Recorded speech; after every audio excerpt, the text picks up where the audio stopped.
This is the Moshpit Backstage podcast for punk, metal, and rock interviews and segments.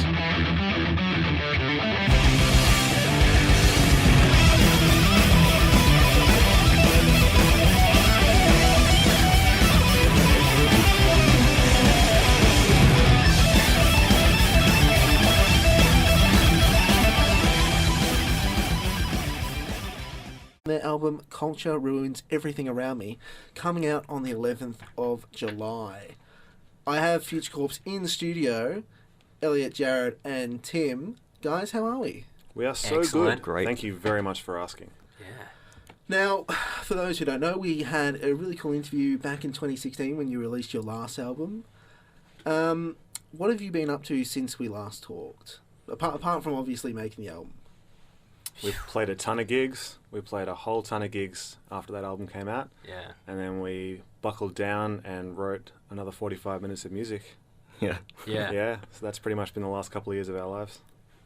Now, when exactly did you start working on the album? When is it like, all right, next album, as opposed to just like riffing or writing? When was it like, this next album, this is the work beginning? I'd say before the last one even finished. Yeah, I mean, we've there always- was jams of what became an Abject Failure, the Facebuster riff. Yep.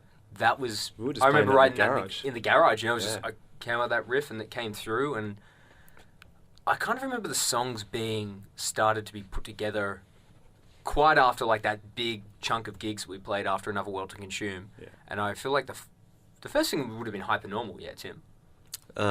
Yeah, I think that was the first complete song. Yeah, because you put a lot of that together, like Yeah. that first verse and chorus. Yeah. Mm. But we've had riffs and just ideas just sitting on our drive, just that we pick from. So we're always writing. We're already writing the third one. Yeah, there's some good riffs. Can't wait to bring that Never out. stops. Never stops. Interesting. So it's basically like you've just got like a wealth of material, Yeah. and putting together songs that will eventually become an album. You've just sort of slowly pieced it together. More or That's less. it, yeah. Like, we Yeah. don't really write a song and then throw it out. Like, we'll keep working at it for months and months. Like, I mean, some of the songs off this last album, like, we were still nutting out the final parts, like, within a couple of months of going into the studio. So, yeah. Yeah, even some of the form was still being structured while we were. In the studio. Yeah, Yeah. you know, well, doing pre-production at the studio. Yeah, You know, by the time we had commenced tracking drums, we had finalised the forms and everything that would be there. Mm-hmm. Now, when we were talking last time, you mentioned that you, Jared, were sort of mainly responsible for sort of laying down the sort of early stage of the album, most of the riffs, and then the rest of it sort of came after that. Yeah. Well, how did this album get put together in terms of you guys working together? It was very different. It was a lot more collaborative. Like, as I said, Tim, Hypernormal Living, 2/3 to 3/4 of that song were like basically him writing just like the parts. Elliot wrote a riff. Yeah.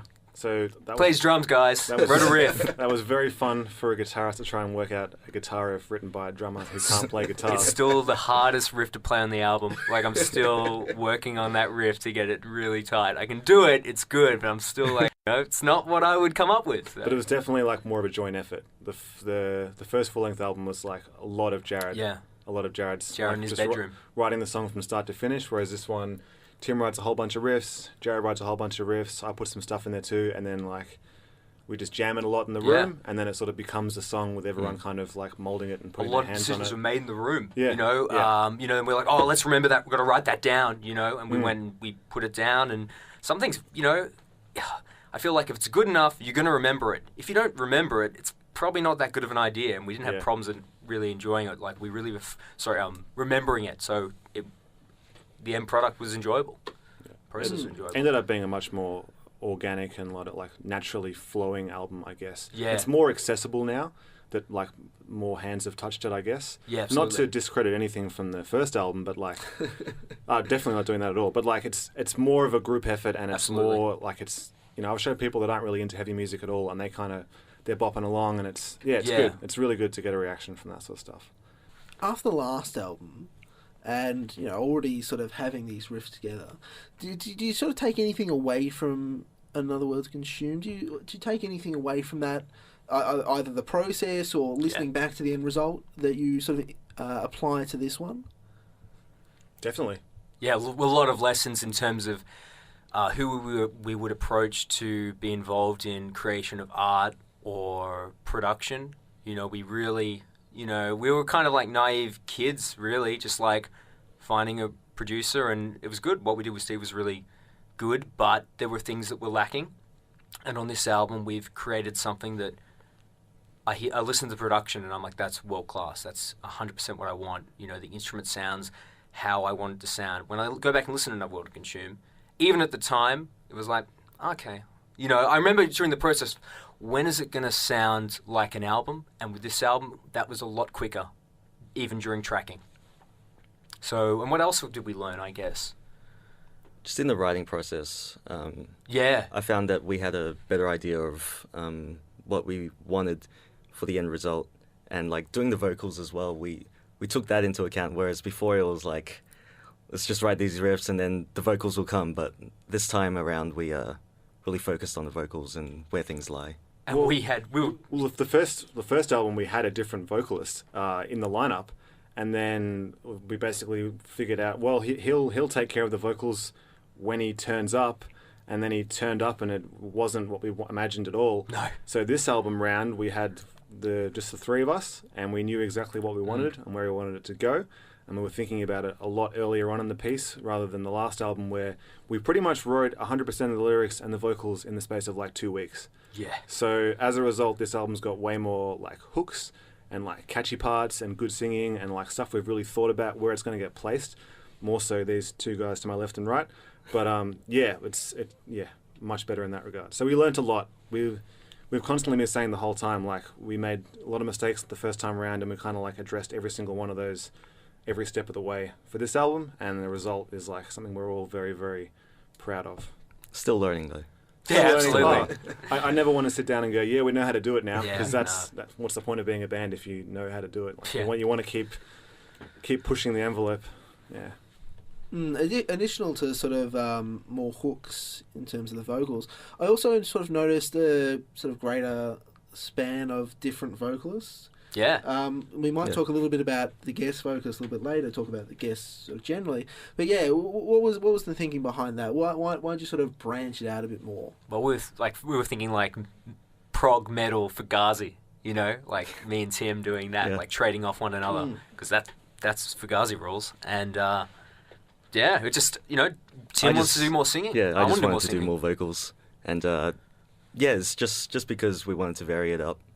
Rather than just having one voice the whole time, two is more interesting, I guess. It Definitely. sounds better, and I think seeing a live band where you're constantly moving your head left and right like a tennis match, looking at the next person doing vocals, I think that's really impressive for a band. Whenever I see a band where there's 2 or 3 people singing and yelling and like there's so much diversity in the voices, that really grabs me, and I'm really glad that our band has that now. I listen to our songs and like, I'm never tired of the voice. Like, Jared will yell, and then Jared will sing, and then Tim will sing, and then Tim will yell, and it's like, and they're doing it together, and they're trading lines, and like, I just think that's fantastic. So I'm very happy to be And it's not like either of us are Bruce Dickinson. Like, we don't have this multi-octave vocal range. Yeah, well, no. No, but saying that, I sort of noticed a sort of development in the way you in particular have done the vocals. Could you talk a little bit about that? Yeah, well, it's got a lot more grit, and there's melodic parts, there's pitched stuff there. It's not just screaming. I was getting closer to more of a Refused kind of sound with my vocals, which is what I really like. I love vocals from Refused. Again, a Swedish name that actually I think his name's quite easy to pronounce, but I don't know. I just like Refused. I like Shed Punk to Come. Again, I don't know everyone in the band, but that was a huge influence, and just getting it harsher, more gutsier, more presence. And like when I listened to the previous album, it's like it sounds cool. I had more of a first native album kind of sound because that was kind of easy to sort of replicate and get myself into that kind of mode of vocal performance. But yeah, I've got a lot more range and versatility and strength now. That's really good. All right, we're going to play one of the tracks from the album, Hypernormal Living. Talk a little bit about this track. Well, This has never been played before, so this is an exclusive. Brand new. It's the first track of our album. It starts everything off. Yeah, I wrote a lot of it, I guess, and I think Jared wrote the second half. Yeah, like the bridge. You know, I came up Yeah. with that chord progression. It's like, well, we'll turn a riff out of that, and then we turn a riff. A riff comes later. But yeah, this is a lot more of a punk rock song. You know, pretty straight up to the guts kind of song. We mentioned sort of the, different vocals on the album, one of whom is by Joel Taylor, who I believe also produced it, if I'm not mistaken. Yeah. In terms of having guests, you got a number of other people, including David Seasman on sax and Declan Jones on the trumpet. How'd you go about saying, like, okay, this track needs a little bit extra, and how'd you go about picking the people who would be that extra? Well, David Seasman was an early pick. Yeah. We had a rhythmic section in one of the songs, and I think we've all wanted a sax solo for ages. I've definitely wanted a Yeah, sax solo for absolutely. ages, and we were like, who do we know that plays sax? And his name was the first one that came up, and one that we all agreed would be perfect for the spot. And we just approached him and said, do you want to lay down some sweet licks on this song? And he said, yeah. Yeah, and I was like, yeah, I think John Zorn or John Coltrane. And he's like, okay. And maybe I shouldn't have said John Zorn, because he's so outside and crazy. But it's great. Like, and we got a great solo from him. But yeah, maybe I should have emphasised more on maybe Coltrane, Sonny Rollins or something. But just to help him with the feel. Part of why we wanted horns is the Mars Volta as well. They have a huge brass section. Not brass. Wind. Yeah, brass and wind. Well, we got the trumpets, yeah. Got both of them. So yeah, we just wanted to add that in and really spice things up. We're fans of jazz anyway, so we've always wanted something like that. And Big time. guys came in, did a great job. Yeah, definitely. And I guess the reason why is just like, wouldn't it be cool if we had this? Really? Well, I mean, the first album just drums, guitar, and bass the whole way through, pretty much. I mean, there's a lot of guitar effects, Yeah. but like we definitely wanted to have different stuff on this one to spice it up. Yeah. We're all massive fans of sax and woodwind and brass, like we just said, and I hope we can do more of that in the future. Have more crazy instruments, stuff you wouldn't normally hear in punk and metal, just to spice things up and make it sound cool. I always like hearing a different instrument in a band that I wouldn't expect to hear it in. So Yeah, it's always nice. But where does it end? Future Corpson Symphony? I mean, oh my god. Metallica already did that, Yeah, so I know. I'm not can't do going it. to touch that. S and FC? I don't know. Anyway. So last time we chatted, we were obviously talking about your last album, and you mentioned there was recorded at Soggy Dog Recording Studio. Yeah. You went with the Black Lodge this time. Talk a little bit about that choice. it's closer.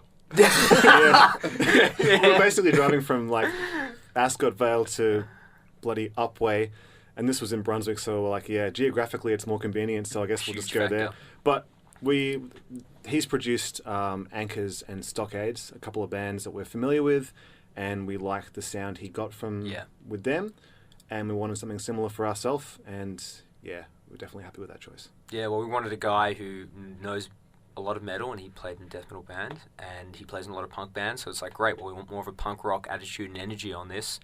I think he'll be perfect, and he was. He knew exactly what we wanted, and he's with us, like, and he knows the songs, and Joel really likes songs, and working with him was just really great. It was a perfect fit, and I, definitely want to do it again in future. Like, that's how strong I feel about it.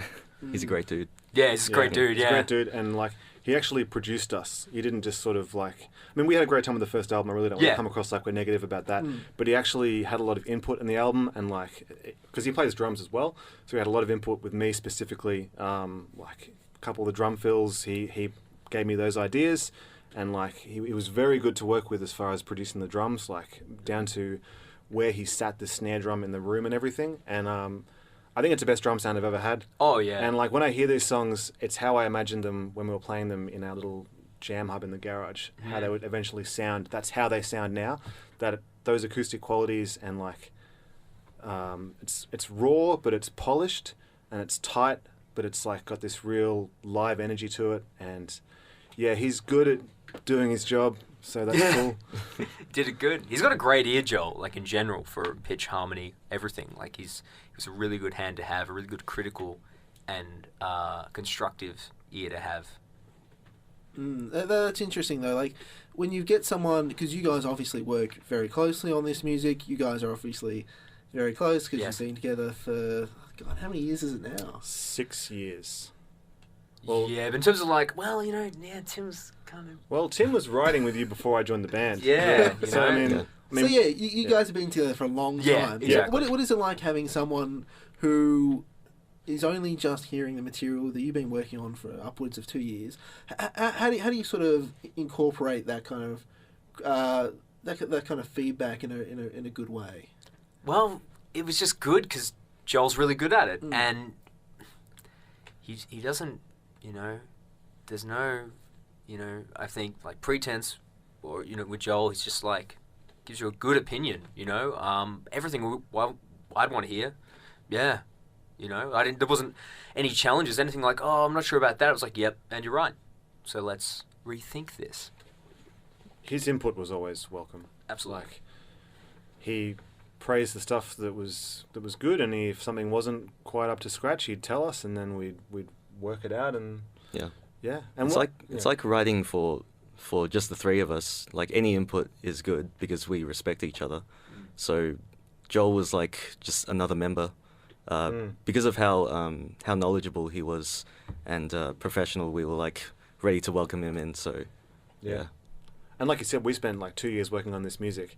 We love having someone else hear it. Like, that's why this period for the band is so exciting, because we can finally show friends and that this music that we've worked on for so long, and we're sure it's great, but then you show someone else, and to get to see their head nodding, or they enjoy it, or getting their feedback in any sense is good, because we're so sure of what it is. But then after a while, you're like, it kind of becomes an echo chamber. Are we alone here? Yeah. Yeah, it kind of becomes an echo chamber of ourselves saying, like, backslapping and saying it's great, and then it's good to show someone else. Yeah. To what extent do you invite other people besides Joel to, I don't know, experience that material, give their opinions before the album is actually released?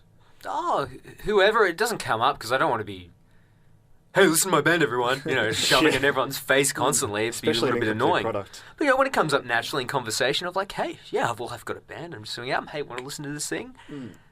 Yeah, I don't know. It hasn't come up that often, but I wouldn't be intentionally shutting people out. Although close to release, I've been like, kind of feeling that way of like, oh, I don't want to it's coming out soon, so we'll just be patient. You can listen to it then. I don't know. But ultimately, when it comes to opinions and like how things should sound, it's the three of us. Yeah. And Yeah. that's how it always There's is. people close in the circle, like a guy these guys studied music with called Shay. He kind of gets a first sneak peek, and Hi, Shay. yeah, shout outs to Shay. And then Jared's other band members and Jake from Giant Clam, and partners and stuff like that. We'll show them, but yeah, aside from that, we kind of keep it to ourselves. You got Colin Marston. Yeah. We sure did. Yeah, I'm sure we're all big fans. Hell yeah. I'm definitely a big fan. To master it, talk a little bit about how that all shook out. So easy. Yeah. I don't know, it was all done through email. You're just like, yeah, I'll do it. Yeah. And I was like, oh, wow, is that easy? Really Sent him an easy, email yeah. and he said, The yeah. genius on board. But we had like an A-team, what we call the A-team now in our minds. We had we knew who wanted to do our artwork, who was Eugene. We knew we wanted Joel to produce it. We knew we wanted Colin to master it. Yeah, that's And we got him. And we Yeah, got all got of That's them. right. And it was very easy. There was other people who were in the roster of the A-team who won't be named, who didn't come to the table, but mostly we got the ones we wanted. But It doesn't work But as out, far as yeah. Colin goes, it was pretty easy. Like, I think he just wants to he wants to master bands. I think he welcomes any band to work with. I think he wants to hear new and exciting stuff. We all respect his take on music. We've watched interviews with him, and the way he speaks about music aligns with our sensibilities. Mm-hmm. And we think he was perfect given the kind of raw / polished take we wanted. Like, some stuff he's produced, like Artificial Brain, and even his own stuff like Krallis. That's the kind of sound we wanted to get in the end, and I think we got it. Yeah. Krallis rules. Yeah, Krallis. Yeah. Great band. Bottom line. I wasn't sure when I was going to ask this question, but now we're specifically talking about Krallis, Yeah, go for it. new material. I think there's been a definite progression since. Well, it's weird because they had. Damn it, I can't remember the album titles. But so I think they had their fourth one, which was sort of similar to the way they've been going. Then they released Yug. Yeah, that's how you pronounce it. Yeah, The yeah. World Tree. Yeah, and then they had like hyperdimensional, whatever it was. Hyperion. Hyperion. and then Butchering there was- this. Yeah, which was sort of a throwback, but like and then the rest of it, it's sort of been going in a sort of more, I don't know, sort of proggier, abrasive direction, I would say. Quite dissonant. Yeah. Thoughts about that? I like the more traditional black metal stuff they do. Igor didn't really resonate with me, and the most recent one they did, which I also can't remember the name of, he worked. Is that the one where he worked with the bass guy player from? Yeah, I really like that because it kind of met in the middle of that traditional black metal and that kind of heavy. Go weird Be Forgotten. Go Be Forgotten. That's the one. Well, there you go. That's a great title. Appropriate title because I went and forgotted it. So Sorry, Cole. But yeah. Well, in the same way, I think that the band may be forward-thinking people like we are. They did black metal at first, and it was progressive, but still pretty standard. And because that was done, they forward to the next thing. Can we incorporate, guest musicians, synths, things like that? And we're kind of the same. We're always thinking, how can we make this more different and piss people off, I guess. Yeah, I think a lot of bands do that. They'll start somewhere and then they'll change, and sometimes you don't like where it goes, and sometimes you do. I mean, for example, Mars Volta, the last 2 albums they did, they went in a different direction. And personally, they're the weaker albums for me, but other bands start off in a place that I don't like and end up somewhere that I really do. So it's always good to be changing, because if you do the same thing over and over again, and you keep releasing the same album every 2 years, it's not great. Yeah. You're 80% of metal bands, perhaps. Yeah, you kind of just have a higher turnover of fans. You'll bring in some new people and you'll lose some old people. I don't know. That's not what we want to do. Yeah. Yeah, definitely. I feel like even if you aren't happy with necessarily the direction they've gone, I think that you should definitely appreciate the fact that they've chosen something to sort of push the boundaries, and that they've really gone that way. The old albums are still there. Doing an album that's different and new doesn't mean the old album's been deleted. You've still got it. Just go listen to Dimensional Bleed Through if you really want that again. Oh, I will. Yeah, I will too. An Abject Failure. Talk a little bit about that particular track. Well, I was thinking about it. It has the first riff kind of the album, that Facebuster riff that we've dubbed it. That was the original working title of the song, Facebuster. Full disclosure. That that riff. So yeah, that was cool. Yeah, we just came up with that in the garage at the house that we were all living in, and that became sort of the very first thing written for the album, and then the rest of the song was kind of written around it in the months that followed, I guess. Yeah. We wanted something really groovy and something that we could stay on for a bit. So that's why we kind of jam on that for a while, and that's what we did in the garage as well. So it came through in the song. It's kind of got everything we want. It's got a really catchy riff. It's got a kind of anthemic punk chorus that comes back a few times. Yeah. Then it's got the start of the song, which kind of is like a Mahavishnu orchestra inspired sort of prog instrumental intro. Yeah. That's kind of changing There's the some time signature. math rock every tapping. bar. Yeah, some crazy math rock tapping and stuff. That's the first song we did pre-production for as well, I think. That's Hypernormal. Yeah, so that one and Hypernormal Living are probably the ones that have been worked the most as far as the songs go. But yeah, and lyrically it sort of just ties in with everything else on the album. So let's talk a little bit more about the album. Where we're going, we're gonna be here for a while. All night.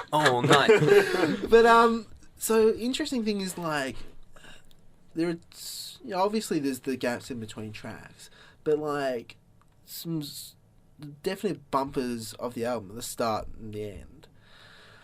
So let's begin with the beginning. Do you give any thought to, hey, this is how the album will start, or is it just the sort of happenstance that particular track ends up at the beginning? I think it's pretty intentional. Yeah. I was thinking of a lot of different approaches about starting the album. I was thinking, I was waiting at just in the city where you can hear the clicks of the crossing, ding, ding, and I was thinking about taking a field recording and just taking a bunch, and you hear and maybe adding feedback and looping it and then building it up until you have this. I was thinking this black metal cacophony, this real chordal sounding chord or something like that. And what we have is a real short version of it with just the which you didn't hear actually, it was cut off. But yeah, that song is definitely the starter. It's a punk rock song, starts in 4/4, just foot to the pedal, kind of song. So that was definitely an intentional first song. I think for me, the last album started off very slow and kind of like eased you into it with this like quiet little guitar thing, and then the drums come in and they're sort of soft, and then it takes a while before it actually kicks into the sort of real heavy part of the album. And this one, personally, I just wanted it to start with a bang, and this one starts with a bang. Like it's just, and then you're, oh, there you go, straight into it. Like there's no, it doesn't kind of beat around the bush. No faffing and about. It's definitely written that way, and the actual start kind of sounds like Iron Maiden, doesn't it? Was that on purpose, or is that like a, was that a unintentional thing? It was an unintentional thing, but you know, I get Invaders vibes, but the chords are totally different. Yeah, because it's an E as well. You get a Maiden kind of association. I have real strong associations with keys. Like if I hear something in a different key, I'm very affected by it myself. So probably most people don't have that much of a problem that I do, but it's our song. They're old. Fair enough. Now, the end of it. I want to talk just about the last sort of sound in the album. It's weird. Yeah. Why'd you choose that particular just way to end it? Because it doesn't sort of have that conclusive, like... Yeah. I'm not very good at music. Like, there's the notes that you choose when you're in a particular key. Yeah. To say, all right, this is finished. And I'm pretty sure it's not that. No, well, the root is, it ends on a D. Ends in D minor. And we picked high E for like the top note. So that's a ninth. And you get this... It's not particularly dissonant. It could have gone a lot wider, but then it would have been particularly ugly and very unresolved. But it has an ominous feeling, but it's still quite consonant to my ears. And yeah, just this ominous, like, who knows what happens? What's the fate of this world that we've sort of given you for 45 minutes? I think ultimately it was like, I remember when that chord was written, it was just like, hey, wouldn't it be cool to do this? And then now it's there. And really, that's feels good. That's the most we thought about in terms of like writing and how to put it in there. But like the more that we hear it and the more that we go over it, it's like, yeah, there's a cool way to end it, more so than we thought originally. It definitely sounds final to me too, and then similarly with the start of the album, it's like a contrast from the last album. The last album kind of ends crazy and it kind of rings out a bit and the guitars go wild, whereas this one is kind of just, there's just that boom, and it's done. It just sort of, that's it. It's got kind of an unresolved sound, but it's also very final to me, I guess. Well, the chord is that, you know, it has a very strong root note. I think the best analogy is, think of it like a Back to the Future to be continued emblem. Yeah. That's what it is. Cool. So let's talk a little bit about you and live. You're going to be playing up in the New South Wales. Yeah. But you'll also be having a launch show on the 20th at the Reverence Hotel. You're going to be playing the entire album at that show. Talk a little bit about sort of how you do a normal show and how this show is kind of going to differ from that, playing the entire album. Not really much different. Well, I mean, like every night when we rehearse, we're playing the whole album anyway. Yeah, that's just how we do things. And we always rehearse it start to finish. We did the same. I feel like we did the same with the last album too. We're kind of, I guess it's almost like OCD in that regard with us. Like we write it in order. Well, we don't write the songs in order, but like we have the order in mind the whole time, and we rehearse them in order. And we definitely wrote this album to have a kind of like it tells a story musically. Like it's got a beginning and a middle and end. We thought very long and hard about the pacing of the album, where everything was going to sit. So there's times to breathe and there's times to, jump up and down, and like it kind of balances out really well. And we just want to play it, the whole thing start to finish, and like really present it the way it's supposed to be, rather than a normal show where you kind of like have the songs out of order and you might play an old song from an old album and it's just like, that's more of a set, whereas this is more of like we're playing the actual concept. Yeah, it's Am complete I just work. rambling, or does that make No, that absolutely. make sense? And I think we're all a fan of concept albums. I know I'm a huge fan of concept albums, whether it be 70s prog rock or, Queensryche's Operation Mindcrime, or more contemporary stuff. I guess you could say Colours is kind of a concept. It feels like a continuous piece of music, and I like creating that. I've still, even though this one was probably going to be a departure from the idea, at least for myself, of trying to write a continuous piece of music, because I never wanted to consume, I somewhat tackled that. I haven't completely tackled that, but I feel like I'm always going to want to, like write a concept record. So yeah, it's kind of conceived as like one piece. But, you know, obviously there are the individual songs that end and conclude quite well. Interesting. Now this is kind of a weird question that I've come up with and asked people. When you're on stage, when you're playing live, what are you trying to do? Oh, man. Play the songs right. Not screw up. Yeah. Now, like, yeah, I've thought about this before. Like, what's in my head, you know? And I was actually thinking, I want to be more present, you know, because sometimes I'm taken out of the moment in these weird moments of reflection. I don't know if you guys have this. Maybe not. But yeah, sometimes I'm sort of taken out of the moment and you're just thinking like, oh, how much do I have left? Like, I'm thinking about a lot of different things. There are moments where it's like I'm so into it, usually playing a solo, like I have to be really feeling it 100%. But I think I'm losing sight of the question. But maybe someone else should answer. I'm just trying to be good. Yeah. I just feel like it's kind of a mix between being a battle to play the songs the way they're supposed to be played, while at the same time I'm trying to show off, I guess. I don't know. Is that there's some of that as well. I just like, because you're on stage and everyone's got their eyes on you, and you just want to do justice for the art that you've created. Absolutely. But at the same time have fun and like engage people. I try and look at people because I've got a habit of just like staring down when I play and just sweating and just struggling. So I'm always also trying to kind of like Jared said, be in the moment and engage with people. That's how I'd answer that question. Part of it is showing off. Like the whole album is kind of from that as well. But I also just want to present the songs in a sort of different light, because we'll never sound exactly like the album. So if you go to a live gig and you just hear the album as is, then it's like I can just sit at home and do that. But when we're doing it live, we try to stay to the song, but there are parts where we can improvise and change things up a bit just to keep things interesting. Yeah, Definitely. you want to see people playing. You don't want to see a bunch of robots. Yeah. You know? When I saw some of the stuff, like the titles of some of the tracks, something instantly occurred to me. Adam Curtis. Yeah. Adam Curtis is I guess you call it a documentary filmmaker Yes. who makes sort of films on politics, society, and the interaction of intellectual kind of streams on that. Yeah. Now, I'm a big fan. Why did that work have an impact on this album? I guess when I was watching it, particularly Hypernormalization recently, and in particular, what really switched me on to sort of move me across the political spectrum was All Watched Over by Loving Machines of Loving Grace. That one, the long title, probably butchered there. Sorry, Adam, if you're listening in England.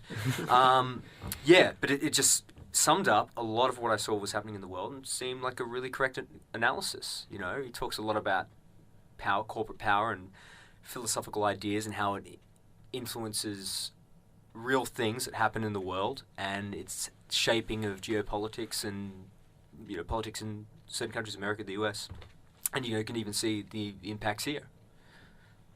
This album, so it's got a consistent theme about it. Is it a concept album, or is it just an album with themes that interact with each other? Themes that interact. There's no main character or a story or anything. It's just a bunch of things that I guess we believe in. Yeah. Yeah. It's more thematic than conceptual, and all the songs are kind of touching on the same broader topic and the same broader issues, I guess. And I guess a lot of that was influenced, by Adam Curtis and those documentaries that we've mentioned as well. Absolutely. And just our own, all three of us sort of have, I guess, similar sensibilities and similar political and worldviews, I guess. We're all sort of in agreement on most things, I guess. Yeah, in terms of practical issues, I would say we are. Yeah. I think we've got different slants. I'm very interested in anarchism and other forms of, I guess, far left political ideology and thought. And I think Tim, you're also quite interested in that as well. Yeah. And Elliot, you're probably skewed a bit more to the centre. Yeah, but I guess in terms of I guess the practical issues, we're more or less in agreement with that. I mean, the same humanitarian philosophical basic ideals we're all pretty much the same. I think these two are a bit more well read than I am.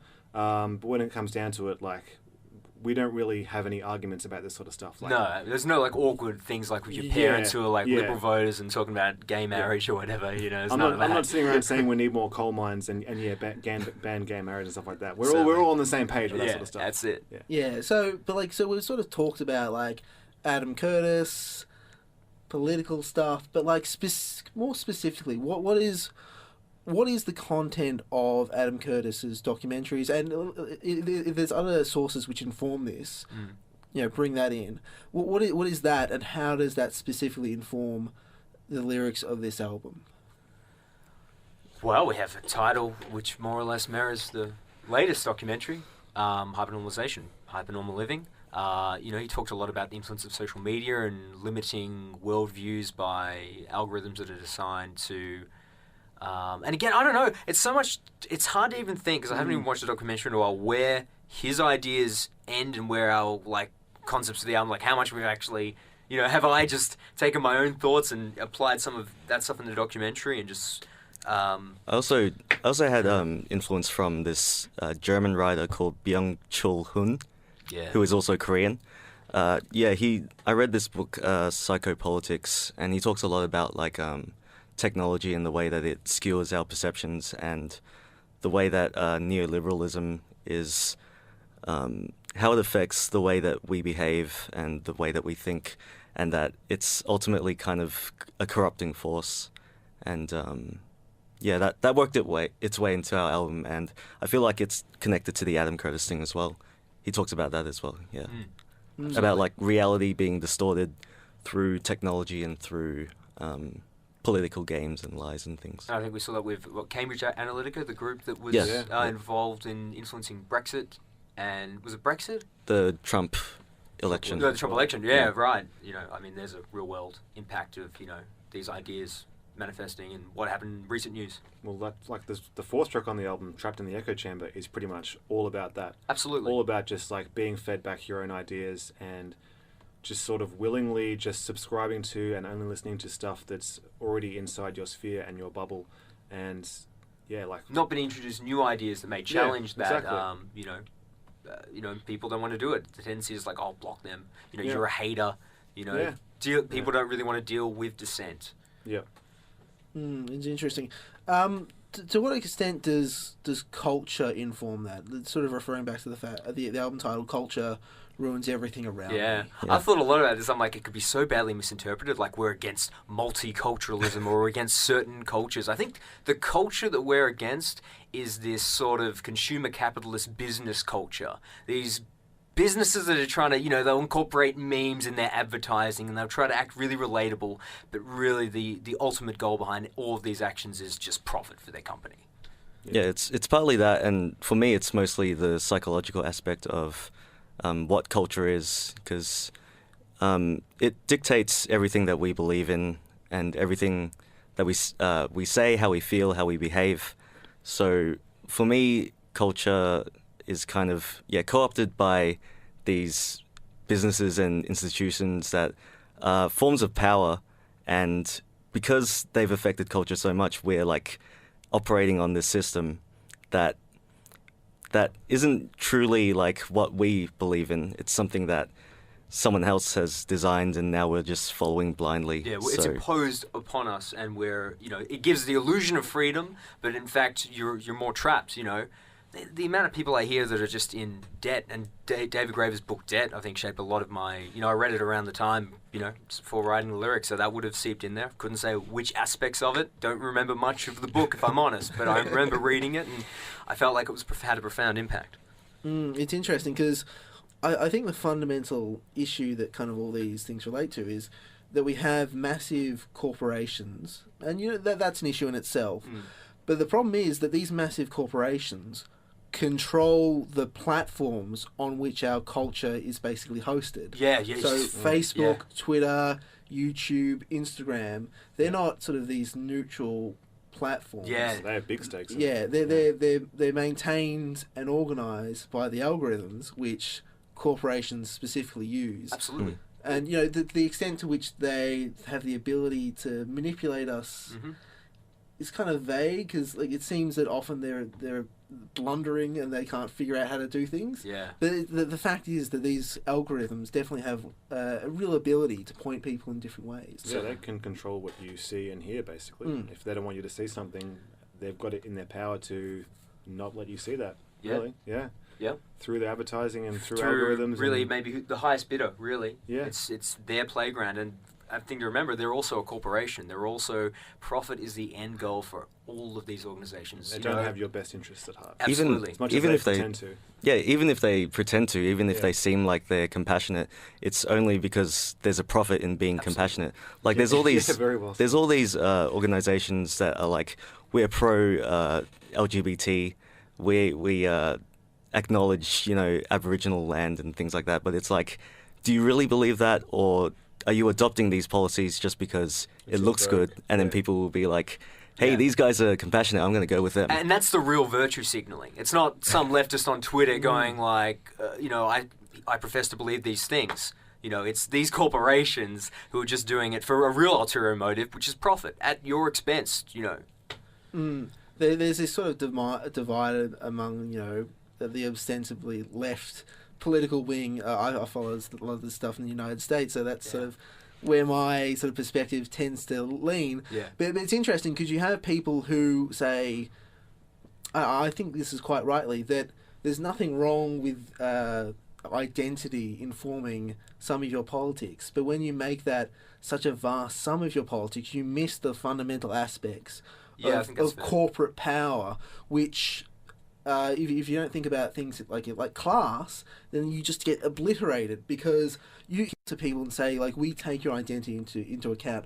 We respect you and we deliver things which assist you with, you know, racism, homophobia, transphobia, all those different things. And even if that stuff's cured, even if that stuff is alleviated, then we're still left with the vast sort of corporate power which grinds people through both their platforms and their ability to actually affect politics and the way we live. Yeah, absolutely. Yeah. Well said. Ornamental violence. Tell us a little bit about what that means, because that's a really interesting title, and how the song came about. Tim came up with a song title, and it's a great song title. I think we just had the title and we were like just working with that. Yeah. Yeah. And I guess it basically ties into... you just see so much violence all around the world, whether it's war, whether it's like gangs, whether it's just like and it's held in high regard. Like certain violence is like state enforced and held as good, you know, just violence. There's good violence and there's bad integral to violence, society. And you know, I think we're talking about the glorification of violence. Yeah. Do you think that's fair to say? Because I think a lot about this. If a taking little- the chorus by itself, I'm like, well, that could be interpreted really rough. It's kind of about the glorification of like state enforced violence, like war and all that sort of stuff, and police brutality. But then also you see so much other violence, like really tragic violence, like, you know, gun violence in America and all that sort of stuff. And at the end of the day, it all kind of blends into one. This is how I interpret the song anyway. And it just becomes sort of ornamental. Like, it's just up there on a shelf. You're like, oh yeah, there's some terrible violence that I see every single day.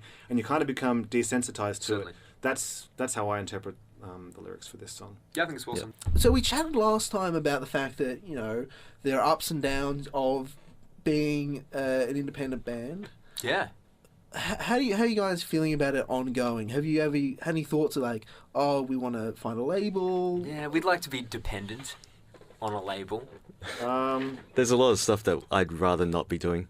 I don't really want to do the promoting. I don't want to organize T-shirts or do the merch or keep track of everything. It's like I'm in this band because I want to play music and write music. I mean, I don't hate like organizing the T-shirts and stuff, but if there was someone else to do that for us, it'd be really sweet. Yeah.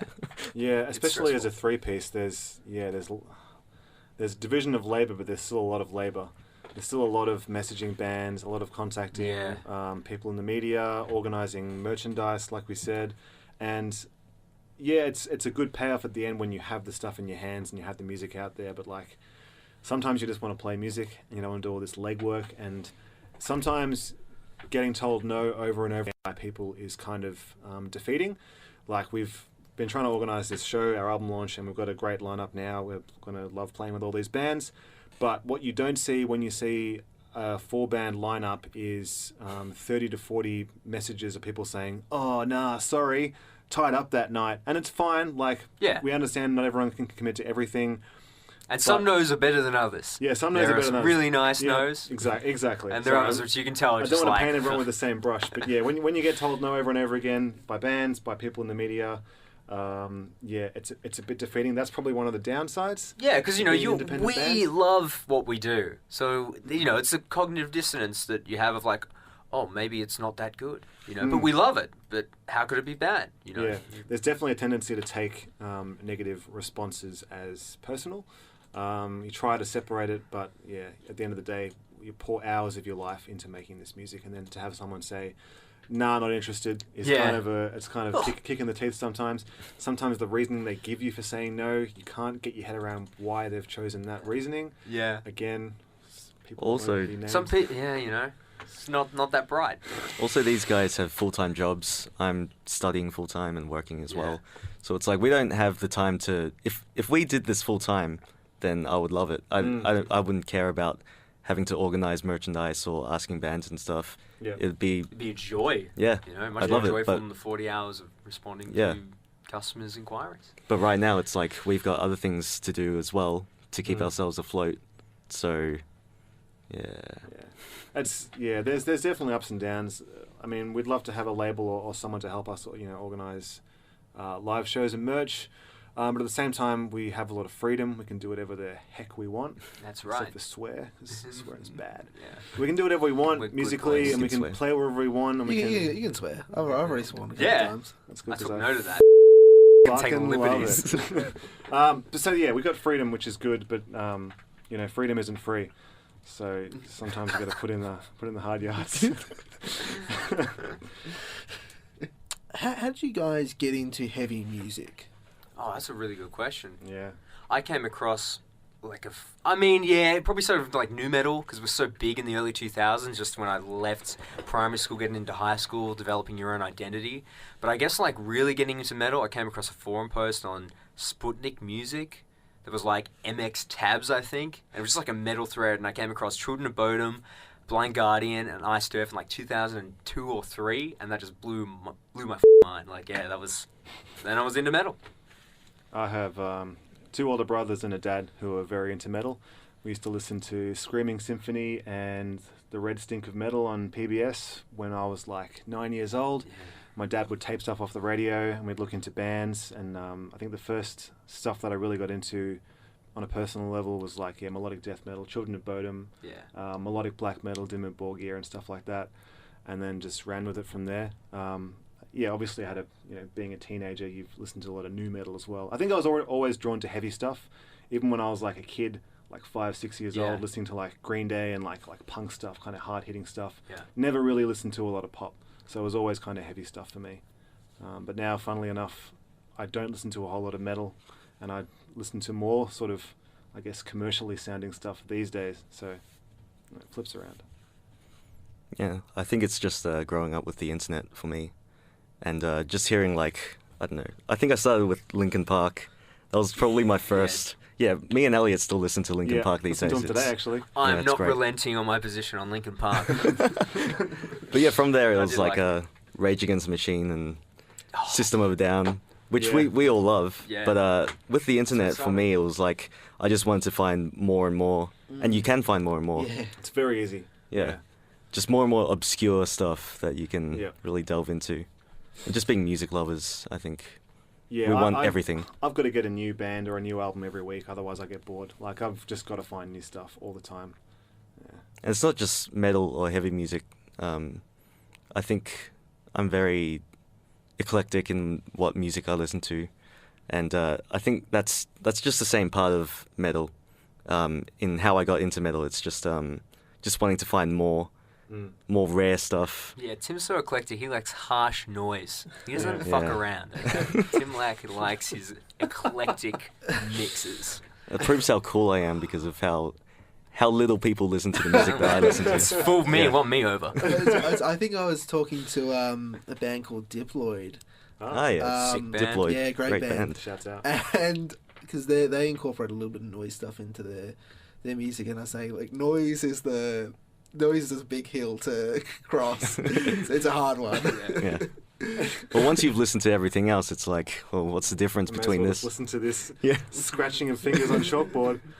This Elliot is not down for the I noise. I used to live with Tim, and sometimes I'd walk past his room and be like, "Oh, this rules. This is great. Tim, what's this called?" And sometimes I'd walk past and I'd just keep walking. Never tell me what this is. Yeah, and sometimes I'd be in the basement smashing up a computer and recording it and saying that that's music. And I was like, "All right, Tim."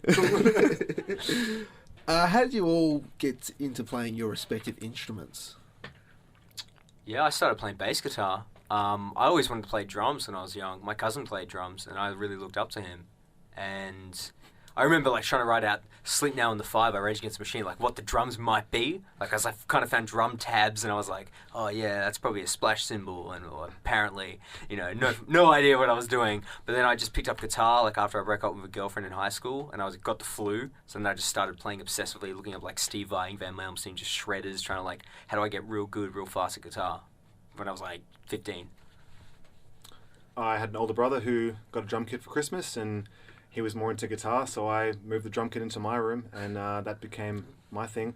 I was always tapping on stuff. My mum can attest to this. I was always tapping on stuff even before I got that.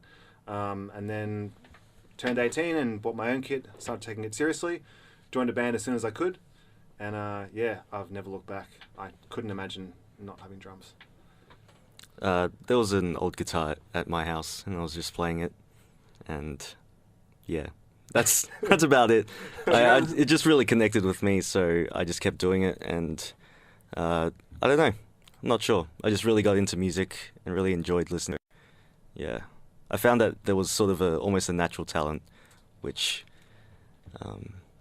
yeah. I Oh, don't know. definitely. I mean, first thing when I met you, your ear was so strong, and that was like one of my inspirations behind trying to get like just better at my ear. Like, oh, Tim just learned these songs by ear. Man, I got to get better at that. That's magic. Also, I want to ask, do you know whose guitar it was? It was my uncle's guitar. Yeah, He cool. doesn't play guitar, but it was there, so now it was mine. It's mine now. Yeah, cool. When we're talking about this sort of cultural, philosophical, political circumstance that envelops us, like, do you reckon we're living in a unique period of time, or just one of those cyclical bad times that happens?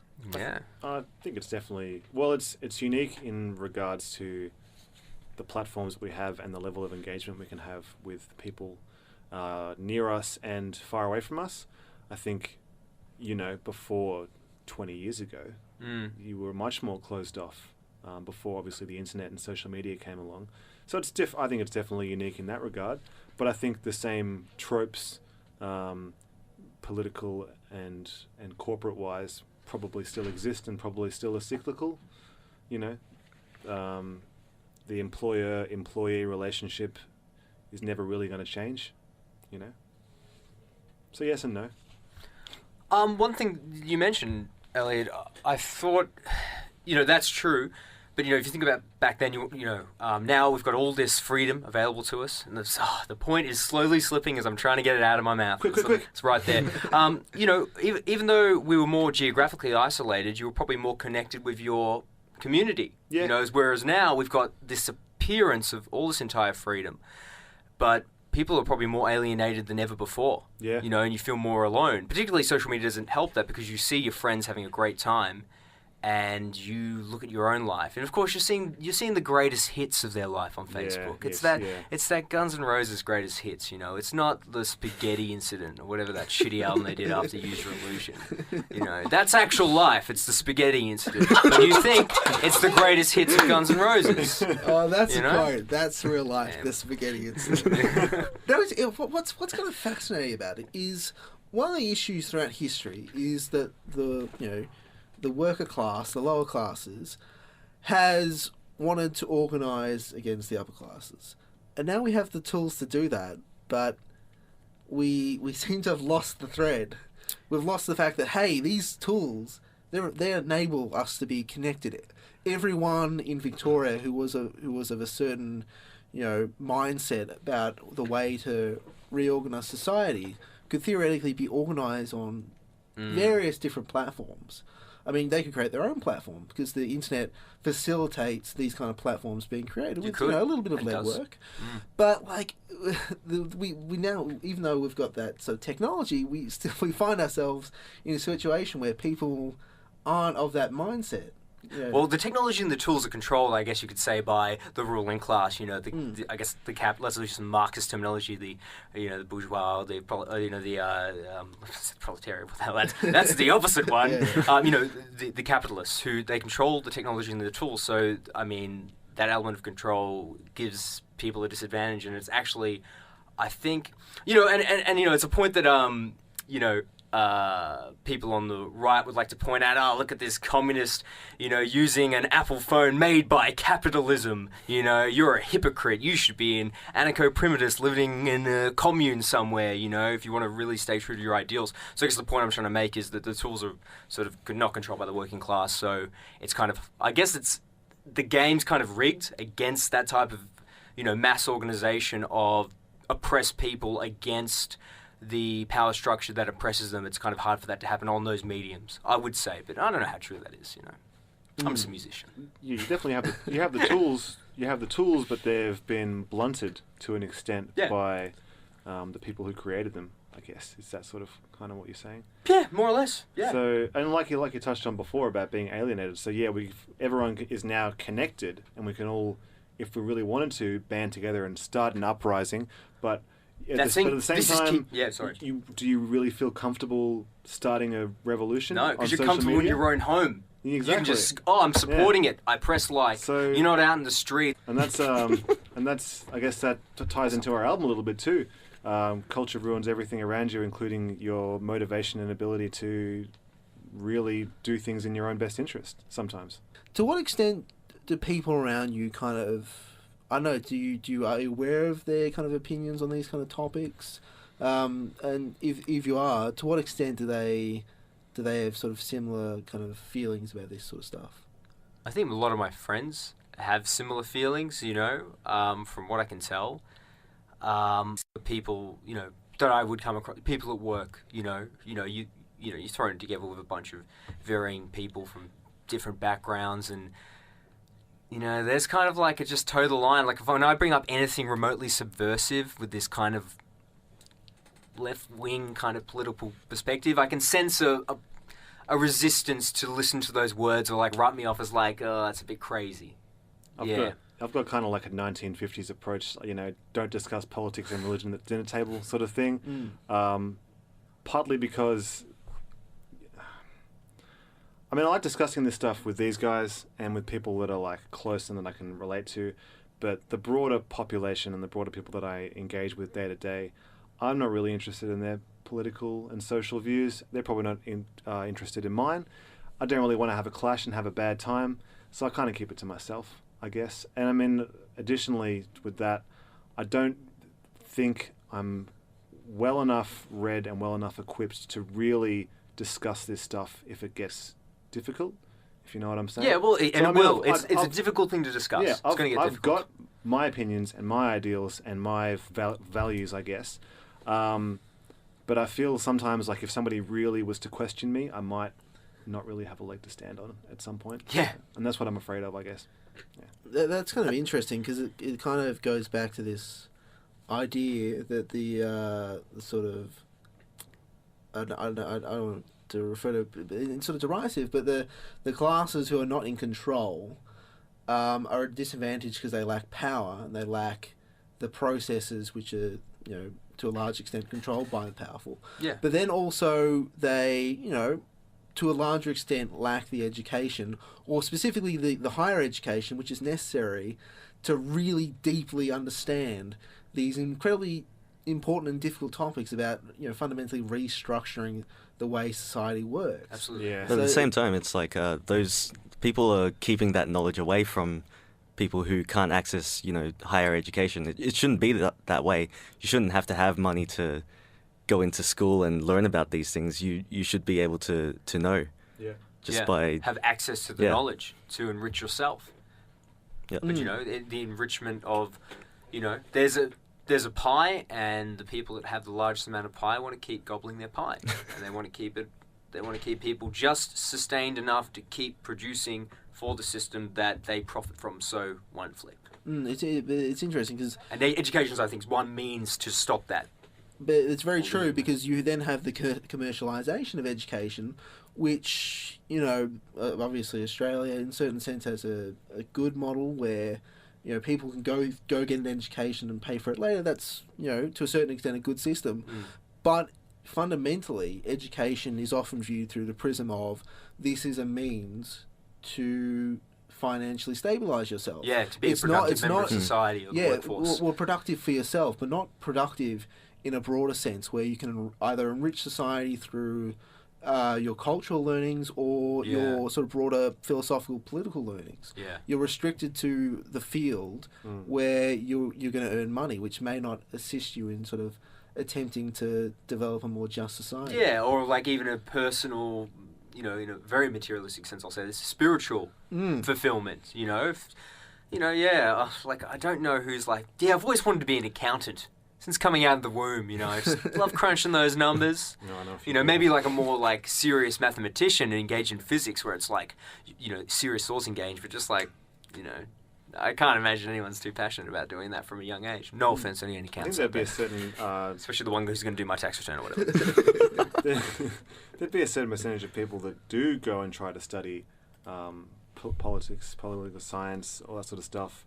And then they finish up their studies and they feel full of knowledge and they can't work in that field and they end up doing something they never thought they'd do and they just have a degree in something that they're never going to use. I think there's also a lot of people like that. Yeah. Who maybe start off feeling very impassioned about getting into something like that, like politics, religion, whatever it may be.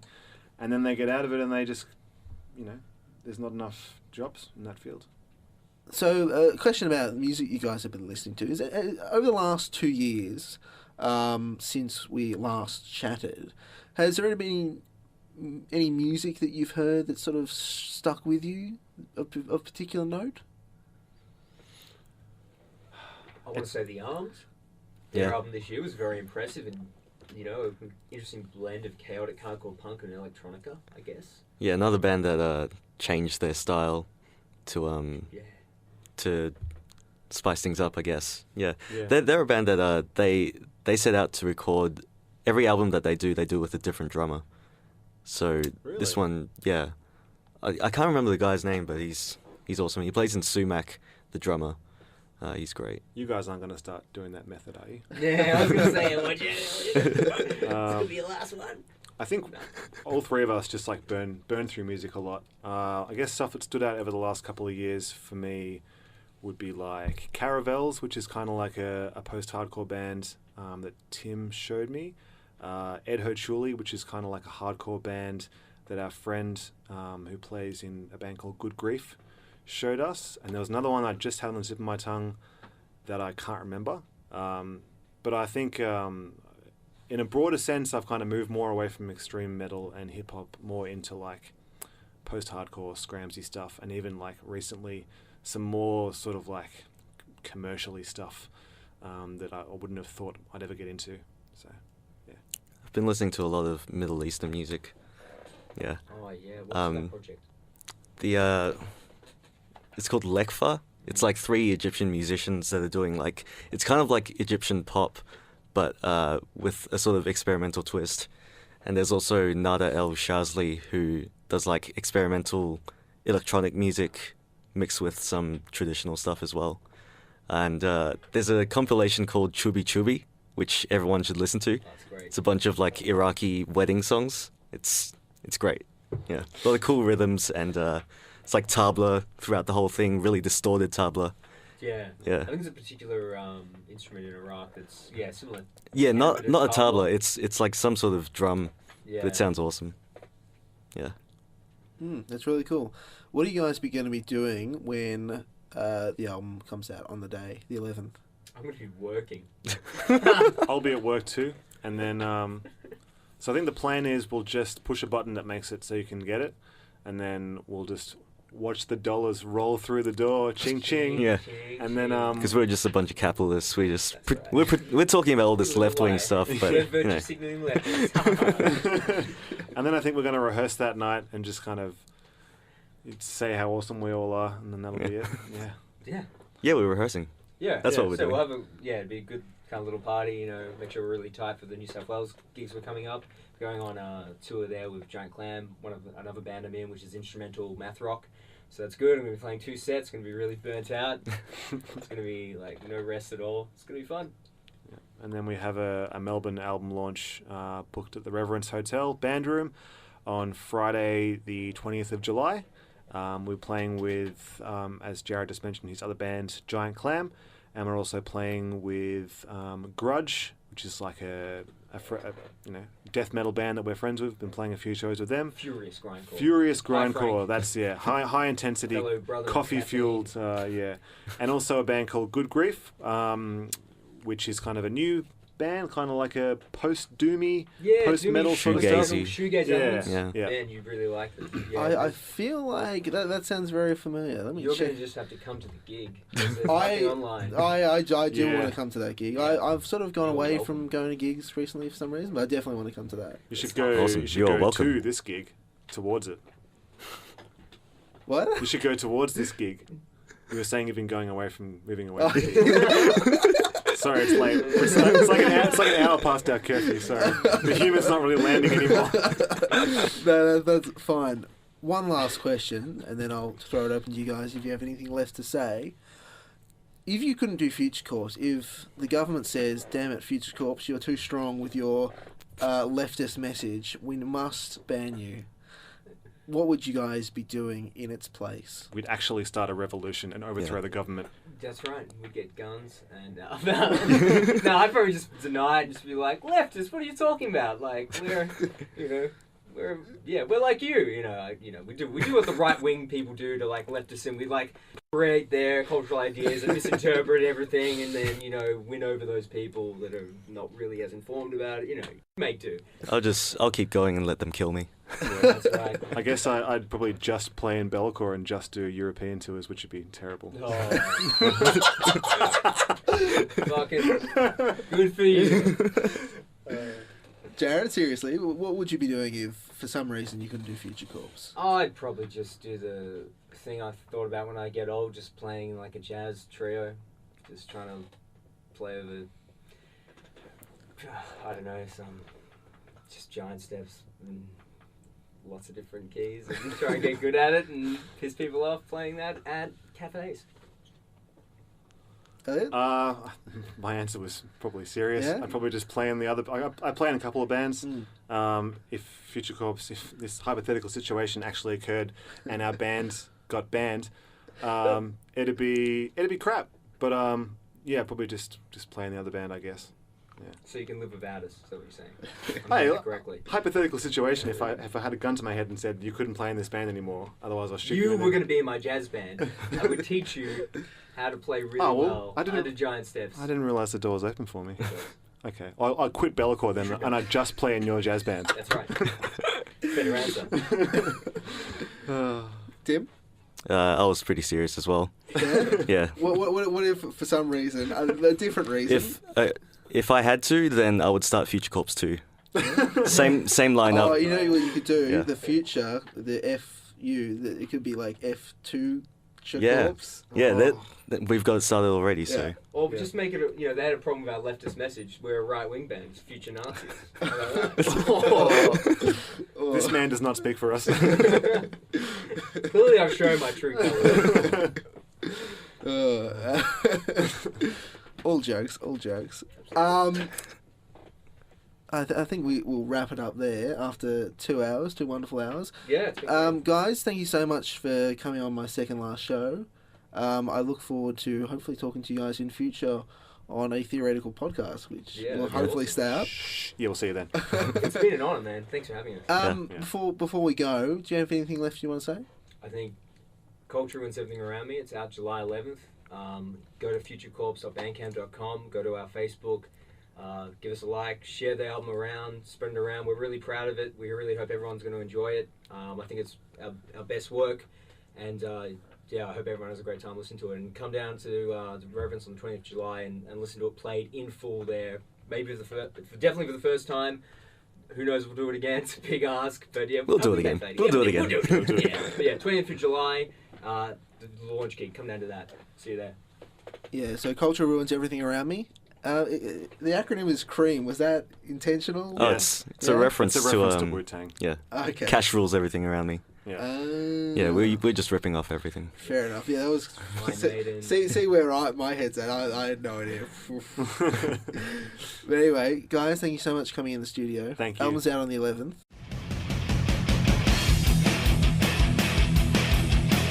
Thanks for listening to the Moshpit Backstage podcast. You can subscribe to us on iTunes and Omni. To find out more about the show, go to www.syn.org.au/moshpit. Like us on Facebook at facebook.com/moshpitonsyn and follow us on Twitter and Instagram at moshpitsyn. The regular Moshpit radio show broadcasts punk, rock and metal tunes and interviews every Thursday nights on Syn 9.7 on FM and digital radios. Listeners outside of Melbourne, Australia can stream Syn 9.7 online at www.syn.org.au. Thanks to Vintage Ruin for the music. Hi, this is Tommaso from Flash Gun Apocalypse. Hi, I'm Enid from Girls School. I am Phoebe Pinnock from Heavenly Axe. Hey, this is Gary Olney of the Misfits. Hey, this is Kat Sproul from Horizon's Edge, and you're listening to the Moshpit on Syn FM.